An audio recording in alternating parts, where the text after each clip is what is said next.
Jadi sektor bukan penerima upah itu memang sangat jauh berbeda dengan pekerja penerima upah. Sektor bukan penerima upah itu unsur-unsur yang tadi untuk memenuhi itu memang semuanya tidak ada. Mereka yang bekerja dengan tanpa adanya instruksi dari pemberi kerja. Ketenagakerjaan ini sama aja seperti BPJS Kesehatan ya.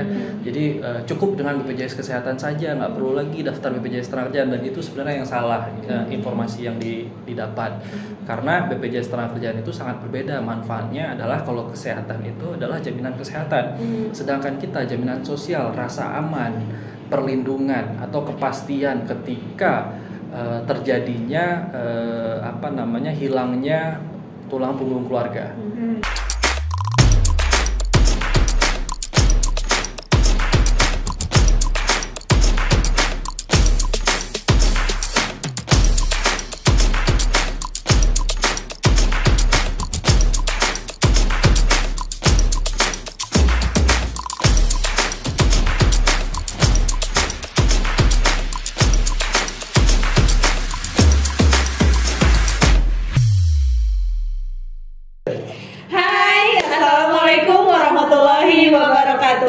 Berjumpa lagi dengan saya Titan Gunawan dan saya Elis Wijayanti dalam program Inspirasi Integrasi Sosial dan Pemberdayaan untuk Meraih Prestasi. Ya, terima kasih sebelumnya kepada sahabat sosial semuanya yang selalu setia nonton channel YouTube kita dan juga yang selalu setia komen, like, dan subscribe. Terima kasih semuanya. Ya, dan juga pada kesempatan kali ini tentu dengan agak ada sesuatu yang berbeda. Biasanya backgroundnya hanya background hitam. Sekarang ini di episode kali ini di bulan yang spesial, tentunya di bulan Ramadan. Betul, kita ucapin selamat menunaikan ibadah puasa dulu buat sobat sosial semuanya. Semoga ibadahnya lancar. Dan juga tentu di bulan yang spesial ini dan juga dengan ada beberapa banner. Betul, di sini agak berbeda, biasanya ini banner-banner podcast gitu banner-banner dari Pesada gitu. Banner di belakang kita ini berbeda. Ini dari BPJS Ketenagakerjaan. Jadi kita kedatangan siapa, Lece? Ya, sobat sosial semuanya, alhamdulillah pada kesempatan kali ini kita sudah bersama dengan seseorang yang spesial juga, yaitu Bapak Doni Daroy. Beliau merupakan perwakilan dari account representatif dari BPJS Ketenagakerjaan. Betul. Boleh disapa dulu gitu. Halo sobat sosial. Dan BPJS Ketenagakerjaan ini nanti ada banyak hal yang akan disampaikan, informasi-informasi yang sangat penting bagi masyarakat secara umum dan juga khususnya untuk para KPM PKH gitu kan Betul. Dan nanti mungkin kita lebih jelasnya hangat gitu tentunya perbincangannya nanti kita perdalam di season diskusi. Nah, sahabat sosial semuanya, jadi episode kali ini kita akan membahas tentang BPJS Ketenagakerjaan. Nah, sobat sosial semuanya, jadi BPJS Ketenagakerjaan itu merupakan bentuk perlindungan sosial ekonomi bagi para pekerja. Betul. Nah, secara lebih dalamnya nanti kita akan berbincang-bincang, bertanya-tanya dengan Bapak Doni Daroy ini. Oke, jangan lama-lama, kita langsung saja Pak Doni. Mungkin gini terkait BPJS Ketenagakerjaan, ada beberapa hal informasi dari sektor internal BPJS gitu yang akan disampaikan ke para sobat sosial semuanya, poin-poin pentingnya. Boleh langsung saja Pak Doni, mangga. Terima kasih Teh Elis, Teh Titan sudah mengundang saya selaku perwakilan dari BPJS Ketenagakerjaan, dan alhamdulillah terima kasih juga kepada seluruh yang mendukung di belakang layar dari KPM PKH Benar dari dinas sosial atau betul. Dari seluruh pendamping Keluarga Harapan.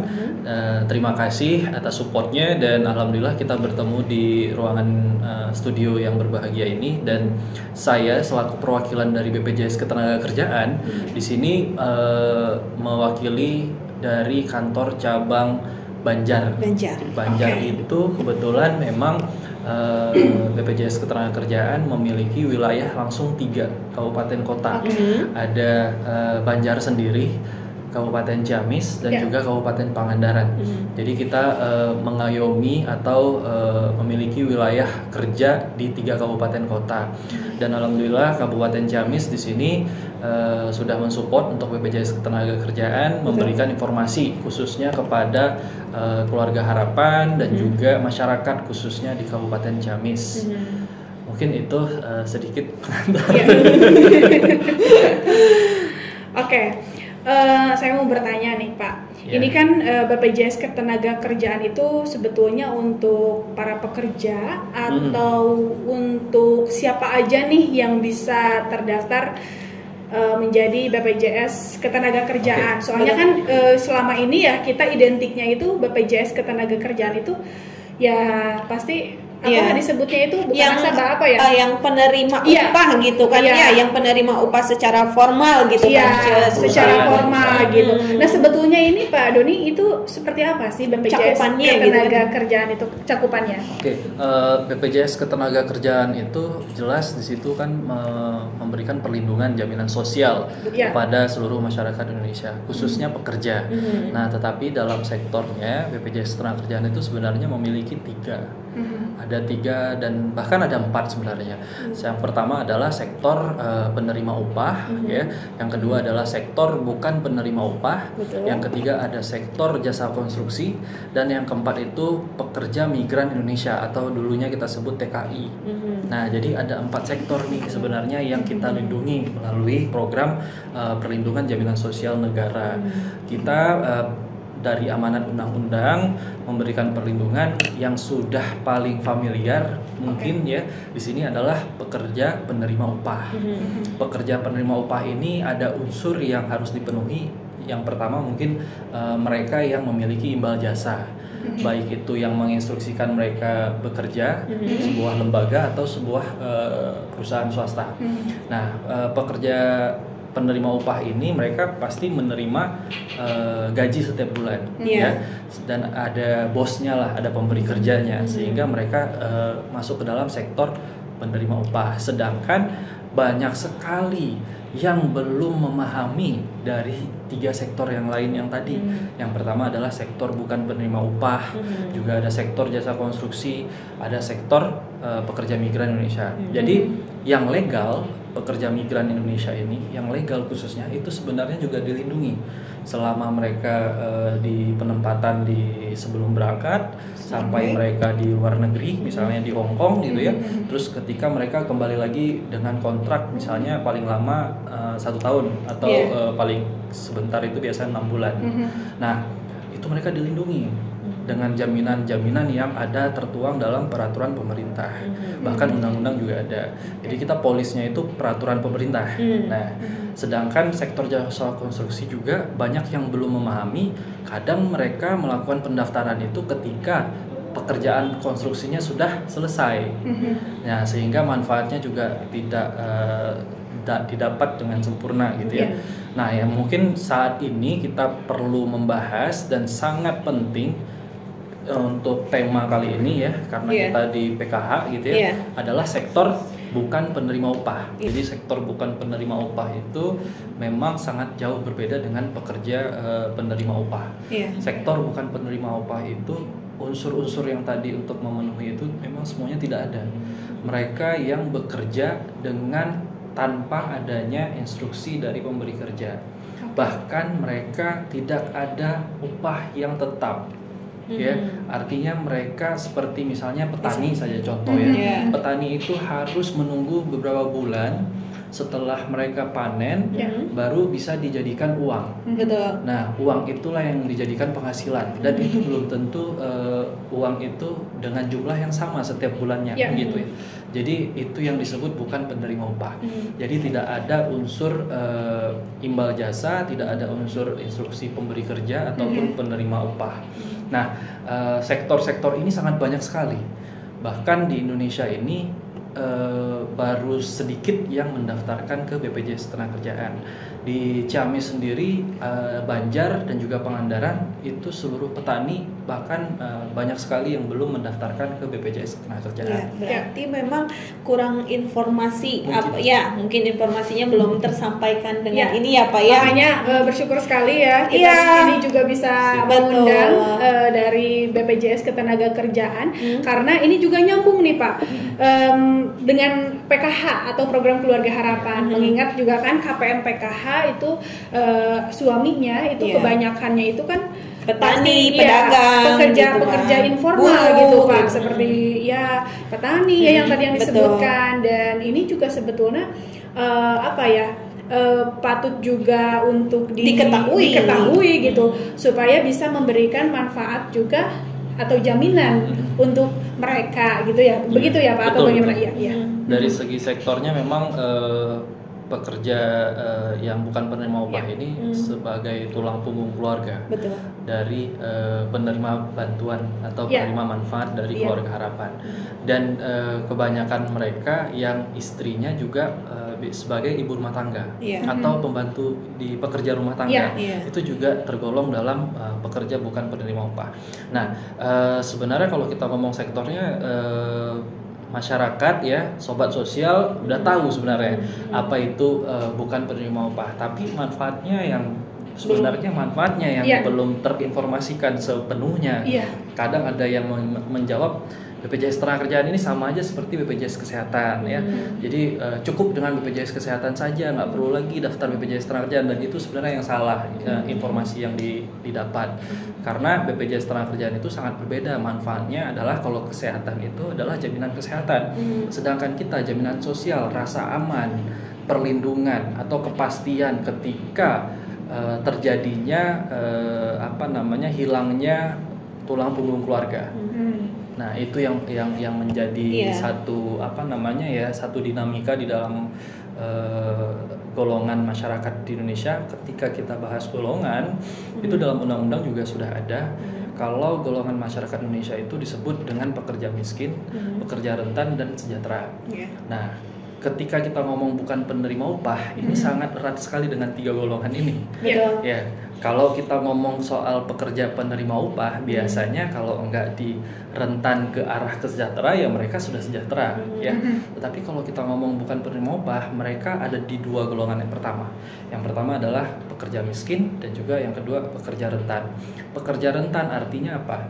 Mereka yang bisa membayarkan kehidupan, memenuhi kebutuhan kehidupan sehari-hari. Tetapi ketika terjadinya putusnya harapan atau hilangnya tulang punggung keluarga, kita sebut meninggal gitu ya. Biasanya pekerja atau masyarakat rentan ini itu akan kembali ke masyarakat miskin. Nah, itu yang sering terjadi di Indonesia, sehingga kalau kita ngomong pemerintah gencar-gencarnya ingin meningkatkan atau menghapus kemiskinan di Indonesia, dengan tanpa sadar masyarakat Indonesia yang tidak mendaftarkan BPJS Ketenagakerjaan itu sama sekali tidak bisa dicapai oleh pemerintah. Iya, betul Pak. Karena memang masyarakat pada saat ini lebih tertariknya sebenarnya kepada BPJS Kesehatan. Dan BPJS Ketenagakerjaan ini sebenarnya terlupakan. Padahal ini penting kan untuk melindungi mereka pada saat bekerja. Nah, dan ini lebih mungkin yang akan lebih menarik dari BPJS Ketenagakerjaan bukan penerima upah nih ya, gitu kan ya. Lebih detailnya informasinya, apakah misalkan tunjangannya seperti apa gitu kan, yang meninggal, yang kecelakaan misalkan ya Pak, ataupun terkait iurannya seperti apa gitu. Kalau kita bahas khusus ya, bukan penerima upah ya. Karena masing-masing sektor itu berbeda-beda. Kalau bukan penerima upah ini, karena kita sektornya dibilang sektor yang tidak tetap ya, jadi kita juga tidak ada penetapan upah sebenarnya. Untuk penetapan upah kita tentukan berdasarkan iuran yang paling murah. Iuran yang paling murah itu sebesar 16.800 per bulan. Itu kita sudah mendapatkan dua program dasar, rasa aman dari kecelakaan kerja dan resiko kematian. Putusnya tulang punggung keluarga. Ya. Karena kalau kita ngomong kecelakaan kerja, kita sudah paham betul kalau misalnya yang namanya ketidakpastian resiko kecelakaan kerja itu bisa saja terjadi ke siapa saja atau di mana saja gitu ya. Namanya kecelakaan kerja itu di perbedaan antara kecelakaan kerja dan kesehatan juga. Kalau kecelakaan kerja itu ada ruda paksa. Ada ruda paksa yang terbukti dari cedera secara fisik. Ya, beda dengan kesehatan. Kalau jaminan kesehatan itu dia tidak ada luka. Lukanya mungkin di dalam organ gitu ya, tidak kelihatan. Sakit hati gimana Pak? Bisa juga nih. Kalau bisa dapat BPJS kalau sakit hati berarti jatuhnya ke jaminan kesehatan. Ya, pakai BPJS kesehatan. Yang putus cinta boleh langsung datang ke BPJS. Enggak bercanda. Karena kan mungkin karena sakit hati dia sama pasangannya, mungkin ya jatuh sakit demam ya kan, flu kan, jadi imunnya jatuh gitu kan. Tapi kalau udah sakit hati terus terjadi yang namanya permusuhan sehingga menyebabkan tinju-tinjuan itu masuknya ke jaminan kecelakaan kerja. Jadi tidak hanya cuma sekedar luka lecet saja, bahkan kita sampai sembuh pokoknya ya. Jadi contohnya saja di Pekanbaru itu ada seorang pekerja di sebuah perusahaan perkebunan itu sampai sekarang masih dirawat, sudah 7 tahun dirawat. Iya. Jadi kalau dilihat di beritanya, terakhir update-nya 2021 kalau nggak salah, itu sudah mencapai 5 miliar. 5,5 miliar. Karena dia sudah operasinya itu udah sangat banyak. Operasinya sampai ke saraf, tulang gitu ya, saraf tulang, sehingga udah mengeluarkan biaya sangat besar. Berarti maaf nih Pak, berarti memang ini tidak terpaku pada jangka waktunya gitu kan, misalkan yang di tahun BPJS Ketenagakerjaan misalkan setahun 2 tahun misalkan ini sampai sembuh betul sembuh gitu, menjamin sampai betul-betul sembuh. Wah, luar biasa sekali ya. Jadi kita nggak tahu yang namanya kecelakaan kerja itu hanya sebatas betadin, ya boleh sebut merek. hanya sebatas obat merah atau bisa mengeluarkan biaya operasi sampai miliaran. Ya, kita itu di dalam unsur jaminan kecelakaan kerja, perlindungan jaminan kecelakaan kerja. Dan jaminan kecelakaan kerja ini bukan hanya perawatan medis saja, ada juga santunan-santunan, ada uangnya. Kita berikan dalam peraturan pemerintah nomor 44 tahun 2015, di situ kita sebutkan jaminan kecelakaan kerja juga memberikan uang. Ada uang santunan sementara tidak mampu bekerja. Jadi kalau misalnya petani ini ya terjadinya kecelakaan kerja, itu selama dirawat di rumah sakit atau di rumah harus dirawat inap, itu akan mendapatkan santunan berupa pengganti upah mereka yang hitungannya itu ditetapkan oleh pendaftaran pertama. Misalnya 16.800 berarti kita tetapkan dengan upah 1 juta. Jadi nanti pengalinya itu seperti ini. Jadi selama mereka dirawat misalnya seminggu gitu ya. Jadi nanti 1 juta dibagi 30 hari atau selama jangka waktu dia bekerja. Biasanya kan kalau hari kerja formal itu 26 hari kerja ya. Tapi kalau bukan penerima upah bisa saja 30 hari gitu. Iya, setiap hari bisa. Jadi 1 juta dibagi 30 hari setelah dapat harga pokoknya, nilai rupiah pokoknya, baru nanti dikali berapa lama dia dirawat inap. Nah, itu adalah uang pengganti upah. Lalu ada santunan-santunan lainnya, misalnya santunan biaya pengangkutan. Jadi kalau misalnya penggantian biaya pengangkutan itu kalau darat berapa, itu ada uangnya juga. Oh gitu, ditentukan ya, darat, laut. Darat, laut. Udara. Darat, laut, udara. Udara, darat, laut. Dan juga ada santunan yang lain, yaitu santunan meninggal. Ya, santunan kematian itu diberikan kalau misalnya mereka sampai kecelakaan lalu meninggal. Contoh saja, kalau kita tahu mungkin yang sudah viral kemarin ada yang kurir meninggal di depan rumah ketika mengantar paket di Jakarta Selatan. Itu ahli warisnya mendapatkan santunan meninggal itu sampai 321 juta. Besar juga ya. Bisa sampai ratusan juta. Juta. Itu tergantung yang menentukan misalkan besaran sekian juta ya, atau juta semuanya dipukul rata untuk non pekerja informal. Iya, pekerja informal atau bagaimana? Komponennya tuh ada beberapa. Kalau 321 juta itu dibagi ya. Jadi ada santunan kematian, ada santunan berkala, ada biaya pemakaman. Jadi totalnya itu 48 dikali upah yang dilaporkan. Ya, dengan 16.800 itu dengan 1 juta berarti dapatnya adalah 48 juta. Ya, terus juga yang paling besar itu mendapatkan beasiswa. Nah, beasiswa. Bukan hanya yang sekolah aja ya, atau yang Iya, itu yang sekolah. Jadi bukan untuk yang meninggal. Oh gitu. Kan beasiswa itu untuk ahli waris. Gitu ya? Ahli waris diberikan beasiswa. Jadi diperjelas. Iya, betul. Jadi ini betul-betul bermanfaat sekali ya kalau dikaitkan dengan KPM PKH ini ya. Soalnya kan kebanyakan KPM PKH itu kan suaminya pekerja informal. Kemudian yang kedua juga ketika misalkan amit-amit ya istilahnya, cuman kalau ketika misalkan kecelakaan atau meninggal saat bekerja, kemudian juga mereka mendapatkan santunan atau mendapatkan apa ya istilahnya itu Pak, manfaatnya itu, jadi otomatis bisa dibelikan untuk modal kan ya gitu. Jadi istilahnya tidak jatuh kembali ke golongan sebelum rentan. Iya, betul sekali. Jadi beasiswa itu saya jelasin dikit ya. Iya, boleh. Beasiswa itu jadi ada tahapannya kan, anak-anak itu kan ada yang mulai dari TK ya. TK sampai SD itu biasanya 8 tahun. Lalu ada SMP 3 tahun, lalu ada SMA 3 tahun juga, dan biasanya kalau kuliah itu 5 tahun. Ya. Jadi setiap strata sekolah itu diberikan, kalau dari TK sampai SD diberikan sebesar 1,5 juta setiap tahunnya. 1,5 juta setiap tahunnya. Ya, dikali 8 tahun tadi. Itu untuk semua anaknya? Untuk 2 orang anak. 2 orang. Dibatasi ya, berarti 2 orang anak. Jika anak yang masih dari misalkan yang masih sekolah ada 4 orang, cukup 2 orang saja. Kalau masih sekolah, iya berarti anak pertama dan anak kedua. Iya. Kalau untuk anak ketiganya misalkan anak ketiga lebih dari 2 anak gitu. Anak ketiga nggak dapat. Biasanya juga kalau udah punya 4 orang anak, jarang sih anak-anak yang usianya beda selisih setahun gitu ya. Kecuali orang tua yang lama gitu ya. Tapi kalau setahu saya contohnya kayak pekerja yang tadi kurir gitu ya.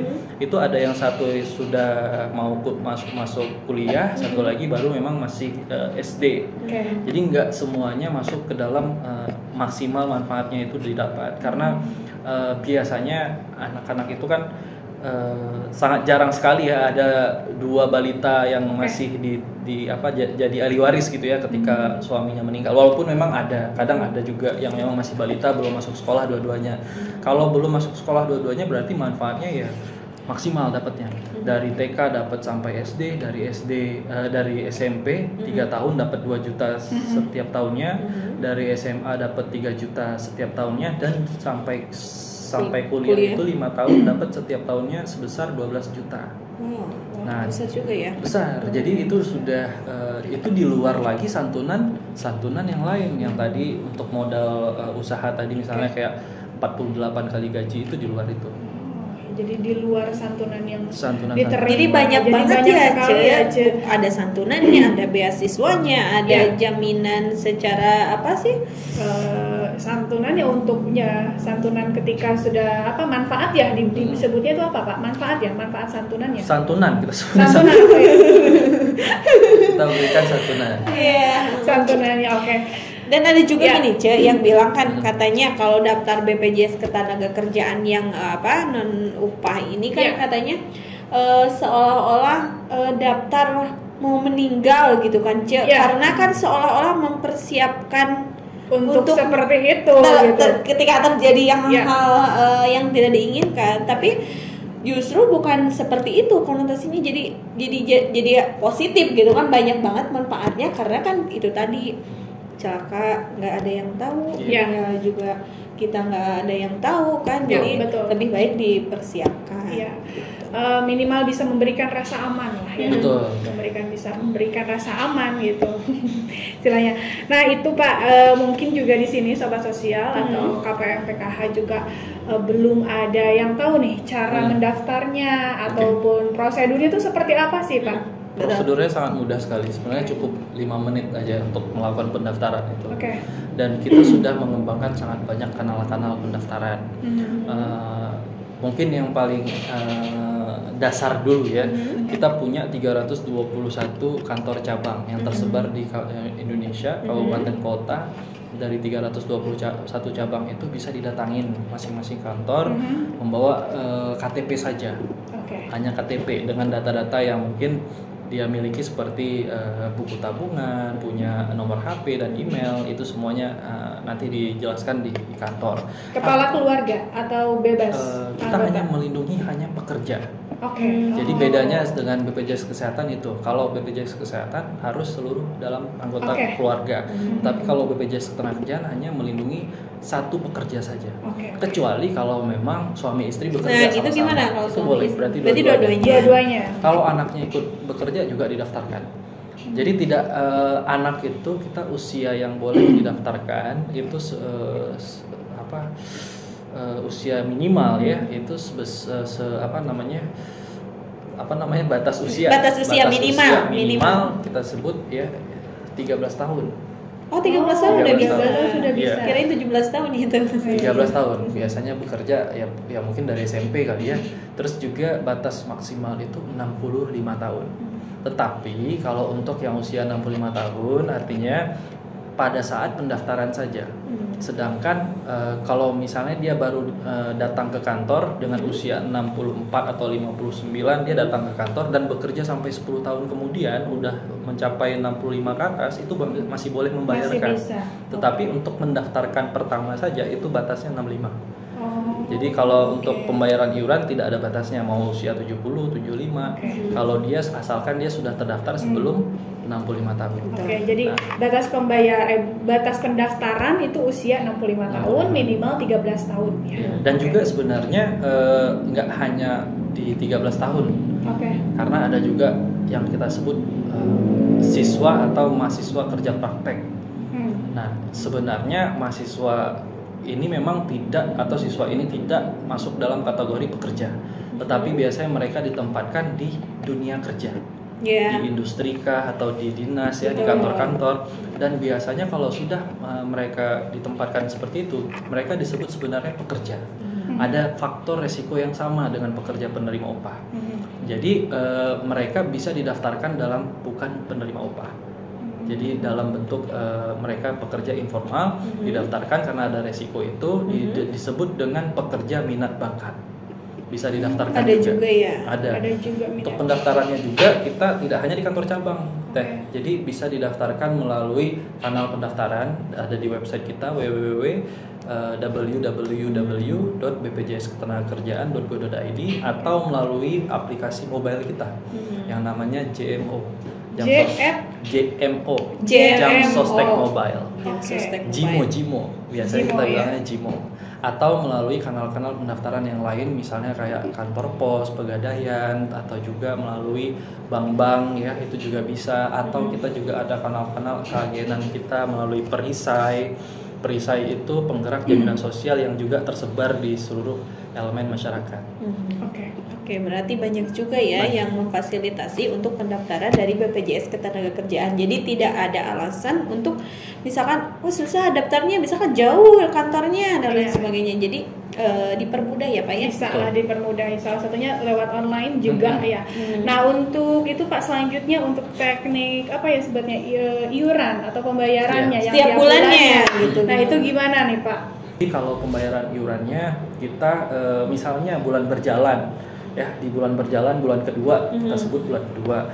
Misal taruhlah bulan ini ya, bulan April. Berarti perlindungannya itu 30 hari ke depan. Ya, 30 hari ke depan sama seperti kita membayar token listrik. Jadi kalau misalnya iuran BPU atau bukan penerima upah ini kita bayar, kita terlindungi. Jadi setiap kali bayar perlindungannya aktif gitu ya. Nah, untuk 30 hari kedua ya, di hari ke-31 misalnya, itu kita sebut masa expire. Ya, ada masa expire atau masa grace period. Masa grace period itu dia batasnya sampai dengan 30 hari kedua. Ya. Lalu ada lagi 30 hari ketiga disebut dengan masa expire. Nah, nanti kalau misalnya di bulan keempat tidak membayar iuran juga, itu akan otomatis nonaktif. Jadi tidak ada denda, tidak ada beban bagi pekerja informal ini untuk membayarkan wajib gitu ya, karena ini masih sifatnya tidak memaksa. Iya, hanya saja kalau sudah lama, sudah 4 bulan tidak dibayar terus, ya udah nonaktif. Dan perlindungannya juga, kalau misalnya 30 hari pertama itu udah pasti dilindungi. 30 hari kedua kalau ada terjadi resiko dan sampai terjadi kenapa-kenapa, masih juga terlindungi. Dan di bulan bulan ketiga, 30 hari yang ketiga itu harus dibayarkan dulu kalau kejadian. Jadi harus dilunaskan dulu bulan yang kemarin-kemarinnya. Jadi masih terlindungi tetapi tidak ada tunggakan. Kalau dari yang non aktif kemudian ingin aktif lagi, itu bisa diaktifkan kembali atau harus daftar ulang atau bagaimana? Harus daftar ulang. Jadi kalau sudah lewat masa expire itu jatuhnya pendaftaran ulang lagi. Jadi perlindungannya juga sudah tidak ada. Baik, luar biasa sekali ya, ternyata ini sangat bermanfaat terkhusus untuk KPM PKH ya. Dan informasinya ini sangat detail, sangat jelas, dari mulai pendaftarannya seperti apa, terus misalkan bentuk jaminannya apa saja gitu kan. Dan banyak yang ini ya Cek, yang informasinya yang digalinya banyak banget. Iya, dan juga ternyata bisa memberikan banyak sekali manfaat terkhusus untuk bisa memiliki rasa aman saat bekerja, terutama untuk non formal, pekerja non formal begitu ya. Oke, Pak Doni, nih sebelum di closing ada closing statement yang ingin disampaikan ke sobat sosial semuanya. Sobat sosial dari BPJS Ketenagakerjaan khususnya untuk Kabupaten Ciamis, seluruh pekerja bukan penerima upah, apalagi kita yang memiliki tanggung jawab untuk melindungi keluarga kita, keluarga harapan ya. Kita harusnya bisa menyadarkan diri kita untuk mendaftarkan masing-masing kita di dalam program bukan penerima upah. Dengan iuran sebesar 16.800 saja kita sudah menjamin atau memberikan janji kepada ahli waris kita untuk mereka tetap bisa hidup dengan rasa aman, baik itu dari sisi ketidakpastian biaya hidup, sosial, bahkan sampai biaya pendidikan. Mungkin itu dari jadi ibu-ibu KPM PKH juga ya beserta suaminya, ayo daftarkan segera BPJS Ketenagakerjaan karena banyak sekali manfaat yang bisa dirasakan. Ya, dan ini bisa melindungi Bapak Ibu saat bekerja. Dan tidak terasa ya kita sudah berada di penghujung acara, dan tentunya juga perbincangan yang hangat pada kesempatan kali ini harus berakhir sampai di sini. Terima kasih Pak Doni sudah bersedia hadir di program Inspirasi Pesada Production. Semoga informasi yang disampaikan pada episode kali ini bermanfaat untuk masyarakat secara umum dan khususnya untuk KPM PKH. Dan juga khusus untuk KPM PKH gitu ya. Ayo kita daftarkan di BPJS Ketenagakerjaan karena ternyata banyak sekali manfaat yang bisa dirasakan, terutama bisa merasakan aman saat bekerja. Betul. Dan sobat sosial semuanya, jangan lupa like, subscribe, and comment di channel Pesada Production. Terima kasih yang selalu setia di channel kami. Tunggu episode selanjutnya. Saya Lis Wijayanti pamit, dan saya Rilan Gunawan. Saya Doni Daroy. Mohon pamit dan undur diri. Wabillahi taufiq wal hidayah. Wassalamualaikum warahmatullahi wabarakatuh.